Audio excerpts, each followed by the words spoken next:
Ladies and gentlemen, boys and girls, welcome back to the channel and the podcast. It is currently 5:16 a.m. East Coast time. It is Friday, November 29th. First and foremost, I hope you all had a happy, healthy, safe, delicious Thanksgiving. Hopefully you enjoyed some football. Maybe you won some money during the day. Pretty much broke even on the NFL last night or yesterday all day. The showdown slate at the end of the day was nice. Had some, not full fades, but lots of lineups without Michael Thomas, lots of lineups with the players who ends up getting there, like a Russell Gage. Matt Ryan did well, ended up being the showdown winning captain. So a nice day overall, fantastic holiday. We'll be traveling back today, but figured get out this 12-game slate. NBA, back in the NBA streets, of course, every single day from now on. There's a weird schedule with the Thanksgiving stuff, having to travel again today, 12 hours, twice in 3 days. It's going to be a little bit difficult, but we'll get this video out as well as some other things over on Patreon. So welcome to the channel if you are new here. My name is Sal Vetri, and I do indeed cover daily fantasy sports in the NFL, NBA, WNBA, and the MLB streets. I love everything that I do, and thank you all. I did not put any videos out specifically on Thanksgiving, tons of videos for the Thanksgiving football games, but thankful for all of your support. Thank you so much. Thankful to the patrons who support the exclusive content as well. You can find that exclusive content for the NBA, that's player projections every single day, player pools, my interests, as well as the NFL. Loads of different stuff. There'll be a podcast going out today for the NFL, live stream tomorrow, podcast Sunday morning. Not only that, but also my data sheets, my projections, game-by-game notes, tons of stuff. You might have saw them over on Instagram. They were free for Thanksgiving. If not, you can follow me over there on Instagram, Sal Vetri. It's linked up in the description below. I'll post stories. I'll post, obviously, pictures and Instagram content. Sometimes it will relate to some free things that are over on my Patreon, but only people on Instagram will know that they're free that day or how you can get to them. So you can check that out over. Follow me on Instagram as well as on Twitter at SalVetriDFS.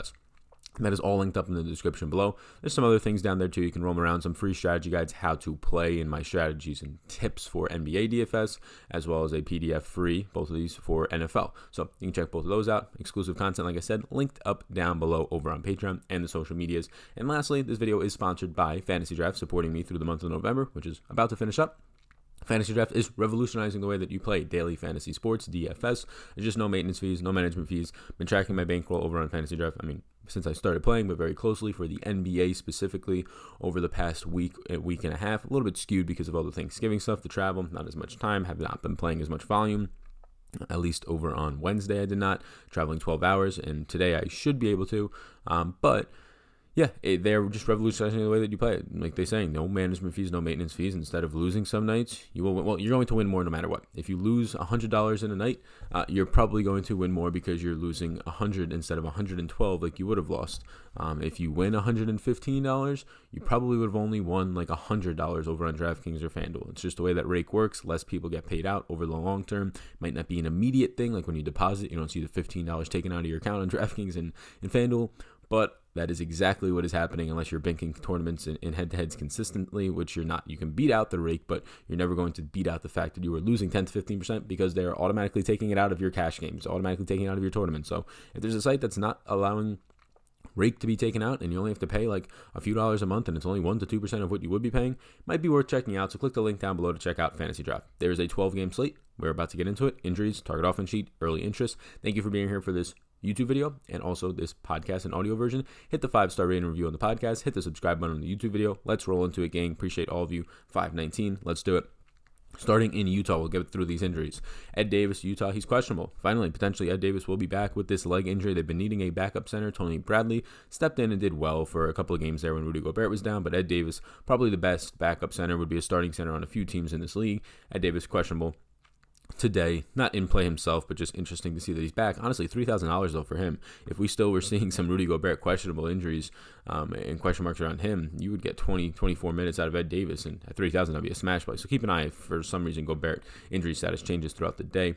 Serge Ibaka for Toronto, he remains doubtful with an ankle injury. He's the only injury in Toronto. Philadelphia has a lot of injuries, a lot of them half of them not impactful. Starting with Al Horford, priced all the way up to $6,700 now on Draftkings. Matchup against New York, he is out today for rest. Josh Richardson is doubtful with his hamstring injury. He was $6,100 on DraftKings, $11,900 over on FantasyDraft, playing about 32 minutes per game, so a void to fill there for a guy like Furkan Korkmaz. You have Kylo Quinn, who is going to be out today with a calf injury. Now backup third-string center. The guy's playing like barely any minutes per game if he even does play at this point.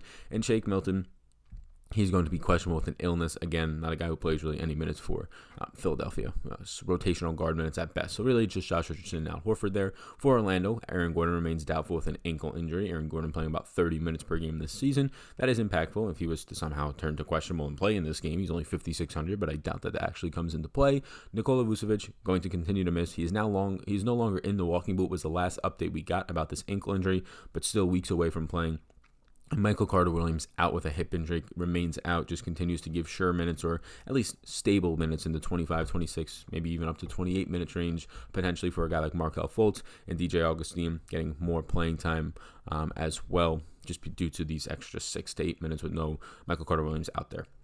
Moving over to New Orleans, you have Lonzo Ball out today with an illness. You have Derek Favors out today with a personal reason. So Favors being out, you had Jackson Hayes start the last game. If you're looking at the box scores, Jackson Hayes started the last game, played 21 minutes, and Okafor off the bench played about 15. Then you had some other players, Nicole Melli or so, pick up the remaining center minutes. But Jackson Hayes picked up 3 fouls to start the second half in the third quarter. He already had 1 in the first half, so he had 4 fouls midway through the third quarter. He probably lost somewhere around 4 rotational minutes there. He's probably going to play a minimum of around 25, 26 minutes. So he's going to start. He's going to play those minutes as long as he stays out of foul trouble. Came back in the fourth after sitting out for about an 8 straight minutes of play. Came back in the fourth and got another foul, but he stays in there because it was his 5th foul and the game's almost over. But yeah, he's a guy who, he's only 4,200. There's still no Derek Favors. He's too cheap on this sort of a slate. Lonzo Ball being out continues to help Brandon Ingram, continues to help Drew Holiday's point guard usage. We'll see what they do with the starting lineup. Maybe you get a Kendrick Williams back in the starting lineup. That would help him. So these are all impacted players. Push Drew Holiday to the point, push everybody up a spot. Brandon Ingram's at the 3 instead of the 4. Kendrick Williams goes into the 4. So that's actually impactful. The fact that Ball's out will actually impact Kendrick Williams' minutes. For Milwaukee, just backup rotational guard and small forward minutes, really. Kyle Korver, primarily guard. Kyle Korver is going to remain out with an elbow injury. Sterling Shepard out with a shoulder injury. It helps your Dante DiVincenzo's, who will remain in the starting lineup. It helps your George Hills pick up more, run into the 20s, low to mid-20s. Same thing for Pat Connaughton, low to mid-20s, if not more, for one of those guys between Connaughton and Hill today. Miami, Jimmy Butler, very important news here against a Golden State team that is still remaining one of the worst defenses in the league. Jimmy Butler, questionable with an illness. If he is out, I mean, you have Justice Winslow back now. Looks like a great play. All the rest of those guards continue to have minutes somewhere 30 plus between Kendrick Nunn, Goran Dragic, and the rookie Tyler Hero. I prefer Justice Winslow over all of them. All those guys are right around the 6K range. Hero and Dragic around the low to mid 5K range. I think I would prefer Justice Winslow and then Goran Dragic there. All those players I would imagine to play Winslow's case 35 plus minutes, and all the other ones about 30 plus. 28 to 30 plus, but probably closer to 30 plus. Derrick Jones remains out with a hip. You go over to Memphis, just Kyle Anderson, questionable with a heel injury. For the Lakers, Anthony Davis, only 10,000. I say only because I think that's a cheap price point for the top end players in the slate, averaging 35 minutes a game at a 30.4% usage rate. Probable Anthony Davis with a shoulder injury. Clippers, just Roddy McGruner, who, now that they're all healthy, does not really matter too much for this rotation, out with a hamstring. For the Pacers, now that they're all healthy, all their bigs are healthy, Jakar Sampson is going to be doubtful with the back, does not matter much. Kevon Looney remains out today against Miami, hamstring injury. For Chicago, that was the only injury for Golden State. Well, only injury for Golden State was Looney, outside of the fact that D'Angelo Russell is remaining out on the endless list of guys who will remain out for a longer period of time, like Steph Curry, etc., etc. Chandler Hutchison for Chicago is going to be out today with a shoulder. You probably see, he's only 3,200, you probably see more Shaq Harrison. You probably see just maybe a bump for Thad Young. His minutes really haven't changed all that much with Hutchison out. Probably the biggest bump comes in place here for Shaq Harrison outside of the potential. And actually, I did not check to see if Otto Porter is off the injury report yet, but we shall check that right soon. Cam Reddish is going to be questionable with a wrist injury today for Atlanta. Cam Reddish is one of the worst players you can play for DFS. He will maybe get you 26 to 28 minutes, and he will probably score you 16 fantasy points on a good day. So far this season, not doing too much in the departments of usage, 18.8%, standing next to Trae Young for most of the time. Not going to do too well for you. So let's go over to the Target Offense Sheet. Appreciate if you hit the subscribe button right now. It really does help out this channel, reach more people, as well as the podcast. Subscribing and hitting a 5-star rating and review is the biggest thing that actually helps the audio version and the audio listeners to support all of the content that I do as an independent content creator. I really do appreciate it. Right now, we're still waiting on 2 games over-unders, Miami and Golden State. There's some injuries there that we're trying to work through, mainly Jimmy Butler, and then New York and Philadelphia. Injuries there that I'm sure they're still trying to update and work through. The main ones there, Al Horford, Josh Richardson, to just state a few. This is the Target Offense Sheet. You're listening on the YouTube version. You take a screenshot. It's also stripped down and put into the projections that will release later today, probably closer to like 3 or 4 o'clock. based on the time that we leave, or the time that I really leave just to get them up today. We're doing those in the car on a road trip back. But yeah, I mean, it's a target offense sheet. Won't break it down too much due to the huge slate. We'll just go over some of the early interest. But spots to point out, highest total on the slate is actually the last game on the slate, 10:30 p.m. Eastern time. The Lakers facing Washington here. Lakers 11-point favorites, 122.75 team implied total. As of right now, that is the highest total on the slate by 4.5 points, or actually 3.25 points over Milwaukee, 4.5 points over the third highest, which is the Pacers. Yeah, I mean, the Lakers, I think that the guy who stands out to me the most, you have three players in the 11K range, well, 11K plus. LeBron, Luka pushing 12K now, 11.8. Then you have Giannis right at 12. So if we get extreme value, right, a $3,000 point guard that opens up, a $3,000 center, like we said earlier, maybe Ed Davis plays, then you get No Gobert, something like this, right? And you have extreme value, well, then, yeah, unlocking Luka, unlocking maybe Braun, which in a good matchup against Washington, unlocking Giannis, these things become more viable. But right now, how the slate stands, there's some okay, mediocre value in the 4K range that we'll talk about in a second. I think the mid-K, I think the 6K range is very attractive, especially for some centers and power forwards right now over on Draftkings and FantasyDraft. So it's a spot where early in the morning on these 12-game slates, or this type of slate, no extreme value. I'm sure something will open up based on the amount of injury news that we have, but it doesn't seem like a spot where you have to jam in Luka, you have to jam in Giannis. They're in fine spots. I mean, don't get me wrong. Giannis against Cleveland, maybe not the greatest advantage of plus rebounding, but there's nobody there who's going to stop him. Kevin Love is not going to stop him. Tristan Thompson is not going to stop him. Cedi Osman at times, potentially. That's not even going to be a defensive matchup, as opposed to just a absolute monster running through a child to an extent. So these spots are good, but really I don't see the value right now. So I think just early in the morning, really early in the morning, right, 5:27 right now East Coast time, it seems like a very balanced build slate, at least to start the day. I feel like most days start like that, and we don't have the extreme value pieces opening up just yet. But from that Lakers and Washington game, I think that the pay-up spot of the day for me, if no more value opens up, $10,000 Anthony Davis if you want to get up there, if you're not building more of an 8K to 6K to 5K balance build, which is probably what will remain for the most part, because nothing in the 9K range stands out all that much. You have Bradley Beal, you still have your Trae Young. They have those 60, 65-point ceilings on them, of course. A little bit of a tougher matchup for Bradley Beal here.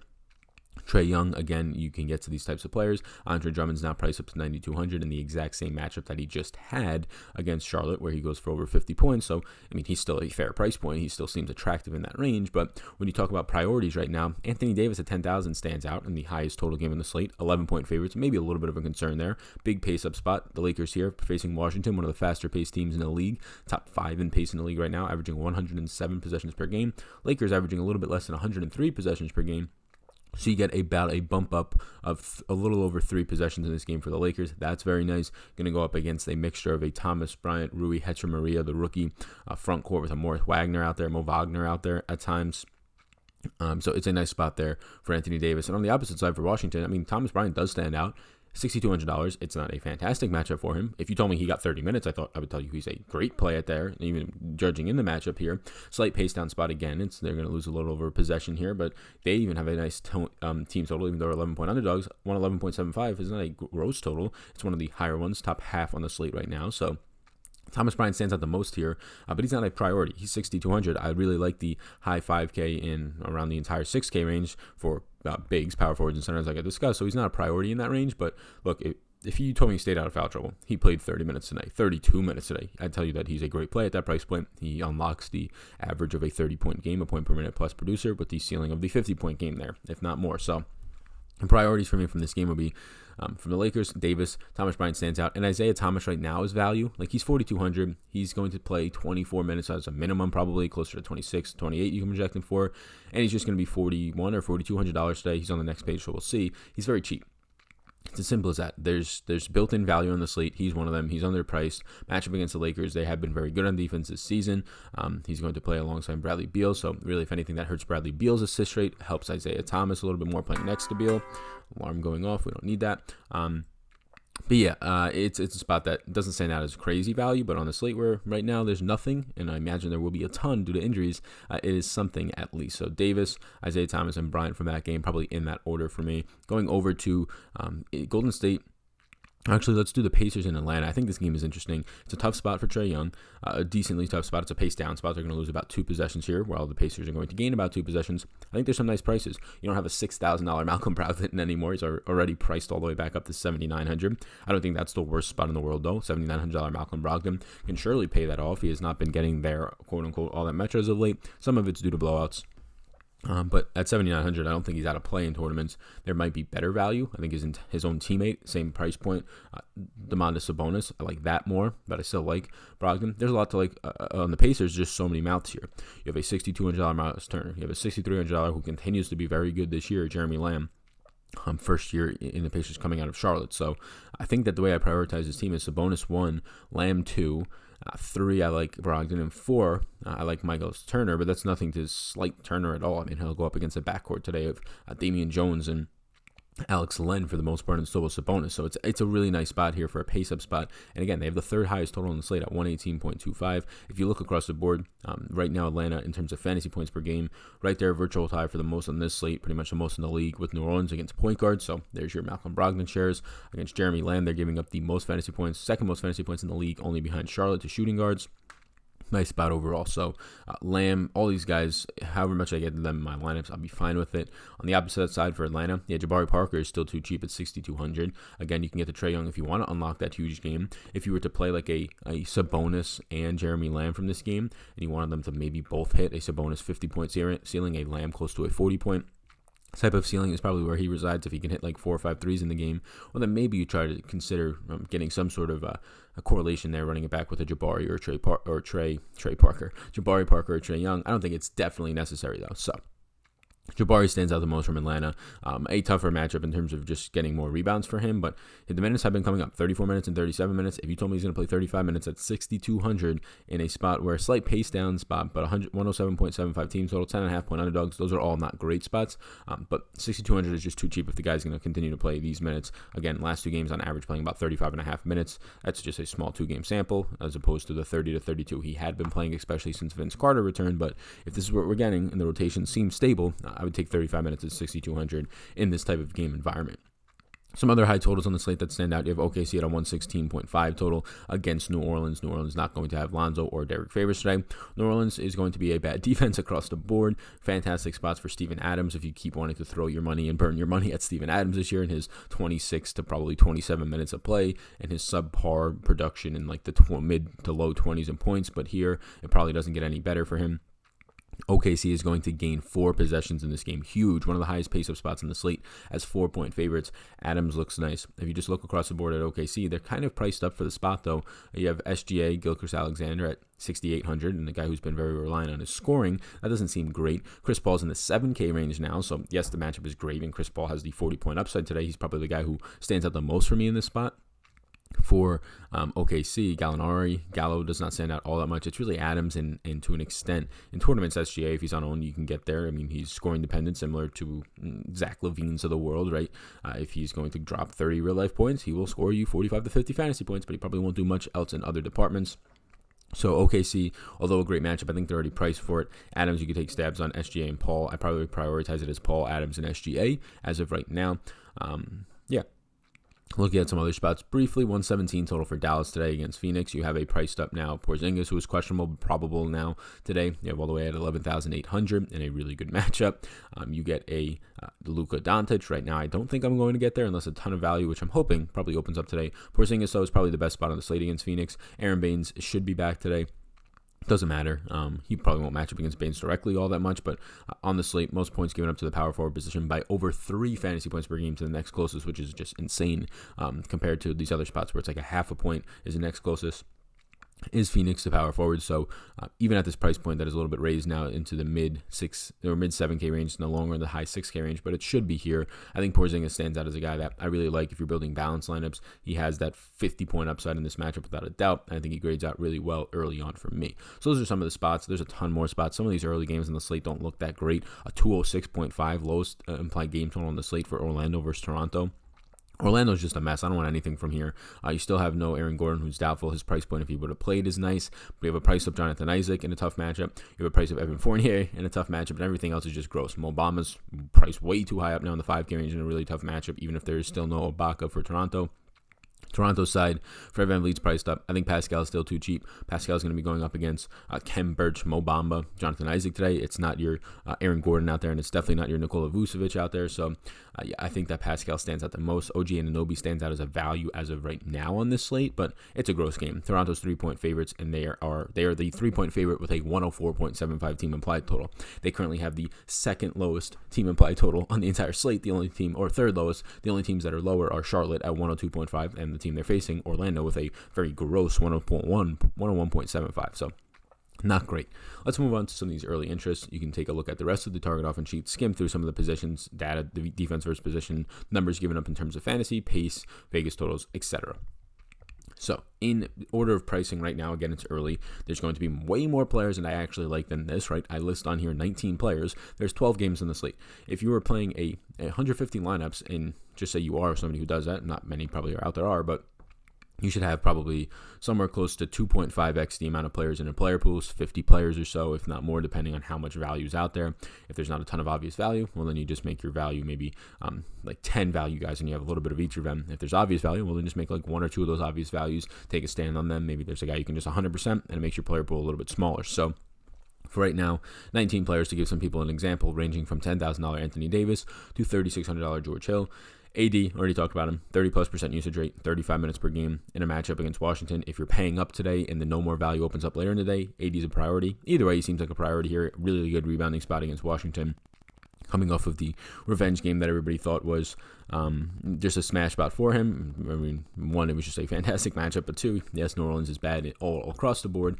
AD, even if he probably wasn't traded from that team, had the potential of dropping 40-10 or whatever he did, 41-9. Pascal Siakam, 8,500, just talked about him. This is not on paper. The matchup looks terrible. The pace is gross, below a 100 pace. We already talked about the game environment for points is gross, but on paper, it's not. It's going to seem worse, but you look at the injuries as of late, and no Vucevic is huge for Pascal Siakam, even though Aaron Gordon, that makes that front court much smaller, so Siakam at 8,500. He's another player in that 8K range that I probably don't prioritize, but I think it's nice to build around. Brandon Ingram, 8,300. No Lonzo, no Favors. Ingram probably gets pushed up to the 3 today, which hurts rebounding upside and rebounding percentage a little bit more, but he's priced probably where he should be. He's consistently dropping a 40-point game. Right now, he's averaging about 33 minutes per game, a little bit more here and there. He'll spike to the 35 minutes range. Bam Adebayo is a guy that I would try and prioritize if you're building balanced. $8,000, and it gets even better if there's no Jimmy Butler, who again is questionable today with an illness. He gets Golden State. There's nobody here in Golden State that can stop this guy. Bam's having a breakout year, as we all expected, I think, for the most part, with no Hassan Whiteside taking over as really, even though Jimmy Butler is there, the kind of staple of this offense and defense.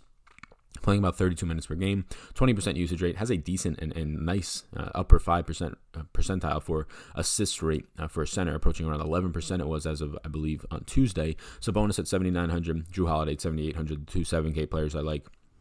Really nice overall spots there for both those guys, especially if you get Drew starting at the point today. Against OKC, it becomes a nice spot. Sabonis against Atlanta. You also have Brogdon, I talked about, at 7,900. I prefer Sabonis to Brogdon on his own team, but I think both are in very nice spots here. Sabonis playing about 34 minutes a game, 24.5% usage rate. Everything is up for this guy. Rebounding rates going up against just a really solid matchup against Alex Len today and Damian Jones. 6K range, a lot of guys in the 6K range because I like the 6K range. Devontae Graham in the same exact matchup he just had last time out against Detroit, going to continue to be a guy who picks up a ton of assists, picks up a ton of scoring, will shoot his shot, will shoot 10 threes a game. And lately has just been knocking down 5 of them. So no, he's coming off of a hot game. 6,900 is just a fair price point. 13,400 on FantasyDraft. Tobias Harris at 6,400 should get a lot more power forward run today with no Al Horford. That's a really nice spot against the Knicks. Knicks, again, they're a team that's not allowing a lot of points in the paint, not allowing a lot of second chance opportunities on rebounding. So that kind of drops down maybe some of the upside of Harris, but if you told me he's going to play 20 plus minutes today out of his 34 per game, 35 per game, at the 4, if not more at the 4, he'll probably start at the 4 and play the far majority of his minutes. Maybe he even gets to 28 plus minutes at the 4 today. I don't really care what the matchup is. That's really nice. New York signs all the power forwards in free agency, so they should be good at limiting points in the paint. The other big thing is that Tobias Harris, small forward, power forward. If he starts at power forward, which I assume today, you're pretty much getting another power forward into your lineup, which is always better because power forwards will historically score more than small forwards because they're closer to the rim and more rebounding upside, more double-double upside, block upside, easier shot attempts. Instead of shooting from 13 feet away, you're shooting from 6 feet away, right? Things like that. Julius Randle, 6,400, same price point, same matchup, probably going directly up against Tobias Harris today. A tougher matchup, but it's not as tough as going up against Al Horford. Harris and Embiid is a scary matchup for sure, but there's no Al Horford and Embiid. So 6,400, we already saw Julius Randle have success in this matchup earlier this year. I think he dropped close to 40 fantasy points, 36 to be exact. Minutes are stable. He'll play 32, closer to 35 most nights. Jeremy Lamb at 63 is attractive. We already talked about it. He's shooting guard small forward, so really nice spot that you can get a guy who is very active in some other peripheral spots and will take a ton of shots and has been very hot so far this season. Start the year.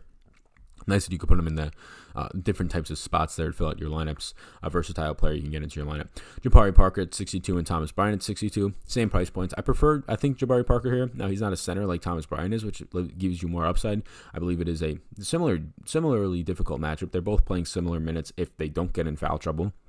Thomas Bryant will play about 30 minutes to 32 if he doesn't get in foul trouble. Tristan Thompson, on average, is going to play 32. But Thompson's 32 are not going to be as variant. You're probably going to get Tristan Thompson 32 minutes straight tonight for 6,100. Jabari Parker, you'll probably get, like we said, he's been playing 34, 37 as of late. So if you're going to give me these guys who, potentially in Parker's case, are going to play 8 to 10 more minutes than Bryant, I'll take that, especially in cash. In tournaments, maybe you roll the dice with Bryant. These price points are all really nice. This is the range that I really like here. From Tobias Harris at 64, Randall at 64, Jeremy Lamb at 63, and then you have Parker at 62, Bryant at 62, and Tristan Thompson at 61. I think Tristan Thompson's in a really nice spot. Milwaukee's kind of leaking points to the center position. Brook Lopez is a mammoth monster person, but again, this is a spot where Tristan Thompson should be able to pick up some boards. 31.5 minutes per game, so close to a 20% usage rate. 6,100 is just a fair price point for this guy. Maybe it's more of a cash play in terms of trying to find Thompson's 40, 50-point ceiling. It probably doesn't come out all that often. Justice Winslow, I have in yellow. At 5,700, he probably becomes one of the better values in the slate if indeed Jimmy Butler is ruled out later today with this illness. He would play, he's averaging 36 minutes per game. He would probably play right around there. His usage rate of 21.9 would probably come up to like 25% for this game. And he gets to go up against Golden State, which point guard, small forward eligible. This is just a fantastic spot. If he actually starts today at point guard and you have no Jimmy Butler, you're going to get to put a point guard at 5,700 who's going to play 35 plus minutes against the worst defense in the league. And you could roster him as a small forward today. Does not get much better for that in terms of overall lineup construction. OG Anunoby, so now we're in the 4K and below range for value, built-in value, quote-unquote value as of right now. OG Anunoby at 4,900, you're probably going to get big minutes, 32 to 35 plus. Out of this guy against small forwards, power forward eligible, you should roster him in your small forward spot if you do play him on DraftKings. 9,600 on fantasy draft. He's playing Orlando today. Not the same type of Orlando defense that we're used to, but due to injuries and some other things, but still a okay spot for him. Jackson Hayes at 4,200. Again, he played 21 minutes last time out, got in foul trouble in the third quarter. I would imagine that Jackson Hayes is going to start today with no Derek Favors. I imagine that he plays somewhere around, as long as he's healthy, 25 plus minutes, and I like that today, especially at center position for value. Isaiah Thomas talked about earlier, same price point, 4,200. We'll be starting at the point guard position. We'll have close to a 25% usage rate when he's out there. We'll probably play 26 minutes. You can project him for maybe even 28. Dorian Finney-Smith and George Hill. This is just a gross value that you're trying to search and dig for in this type of a slate before injuries come out. Dorian Finney-Smith on a team that has a 117 implied total. He's going to play 30 plus minutes today. He has been good, small forward eligible. That's where you should roster him. 8,500 on fantasy draft, 4,100 on DraftKings. It's gross. I don't want to get there. I'd rather get to Jackson Hayes and Isaiah Thomas for $100 more, but he's another option. And George Hill / Pat Connaughton. They're both in play today. Pat Connaughton 4,200. I'd rather have Isaiah Thomas or Jackson Hayes, but Hill at 36 I think is a nice value. 7,000 on fantasy draft. You have no Sterling Brown. You have no Kyle Korver today. It just gives Hill more of a bump, probably, especially the Brown news, because he's been playing somewhere in the mid to high teens, even touches 20 sometimes as of late. It gives you a spot where there's a value here in George Hill that he's been shooting hot. He's been averaging over a point per minute over the last 2 weeks of the season, which is very hot for him.